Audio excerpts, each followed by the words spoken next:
Donc nous avons convoqué ce point de presse pour pouvoir vraiment parler de la politique culturelle de ce pays et notamment de 3 points importants qui font objet d'actualité en ce moment.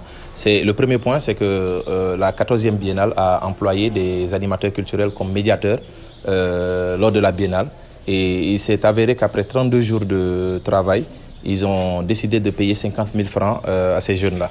Et donc ces jeunes-là qui ont refusé notamment, aujourd'hui font objet d'intimidation parce que 2 vont passer en conseil de discipline à l'École nationale des arts et les autres n'ont pas pu venir à la manifestation parce que les directeurs d'école les ont appelés pour les menacer.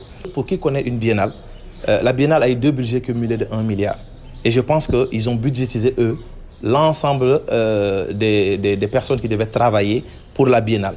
Et donc, nous, on leur demande une chose, soit de publier le document qui stipule que ceux qui ont été employés en tant que médiateurs devaient recevoir ce montant-là, soit vraiment qu'ils acceptent l'augmentation que les gosses demandent. D'autant plus que l'augmentation que les gosses demandent, ce n'est pas beaucoup. Ils leur demandent de relever pour qu'ils puissent au moins couvrir leurs charges. Parce que comme ce sont les gosses qui ont pris en charge le transport, le petit déjeuner et le déjeuner, c'est normal qu'ils puissent demander ça parce que 50 000 francs, ça ne peut pas combler tout ça. Et donc, on demande à la biennale soit de nous dire où est la convention de stage, où est la convention qui les lie avec les gosses, ou simplement d'augmenter parce que d'autres ont été payés plus que ça. Et que ça, c'est une jurisprudence. C'est qu'à l'intérieur de la biennale, il y a ceux qui ont reçu 300 000, ceux qui ont reçu 150 000 et ceux qui doivent recevoir 50 000 francs. Et donc, ce n'est pas normal.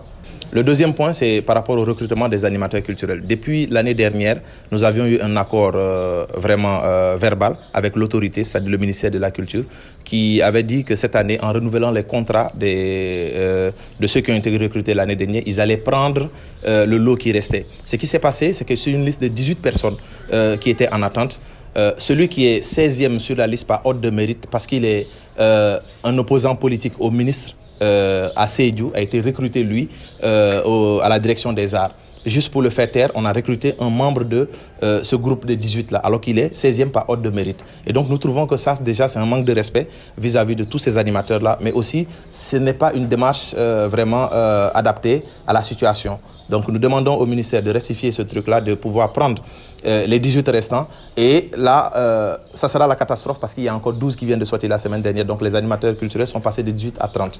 Et le dernier point concerne vraiment la politique culturelle globalement. Nous avons vu que le ministre de la Culture n'est jamais disponible. Regardez, nous avons écrit plusieurs correspondances à l'autorité. Nous avons écrit en juin. Avant juin, nous avions écrit. Et toujours, nous n'avons pas de réponse de l'autorité. Donc, on se pose la question, est-ce que ce ministère-là, il fonctionne en réalité? Sur ce côté-là, durant la biennale, nous avons écrit officiellement pour demander à l'autorité de pouvoir prendre ces animateurs-là en stage. Mais ce qui s'est passé, c'est qu'ils ont dit qu'ils ne peuvent pas. Et à côté, ils ont voulu prendre des gosses pour les exploiter. Donc, c'est tous ces problèmes-là qui font qu'aujourd'hui, nous sommes venus un peu rencontrer la presse pour leur dire que le ministère de la Culture ne fonctionne pas.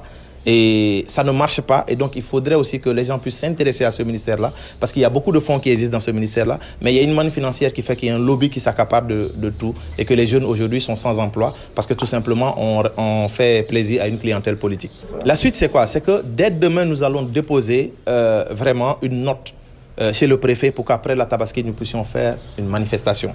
Parce que je pense qu'aujourd'hui, ce qui a fait que beaucoup ont fui, c'est parce qu'il y avait 2 véhicules de policiers qui étaient là et que les jeunes, normalement, pour ceux qui sont en formation, pour d'autres, nous comprenons, ils ont eu peur, ils sont rentrés chez eux.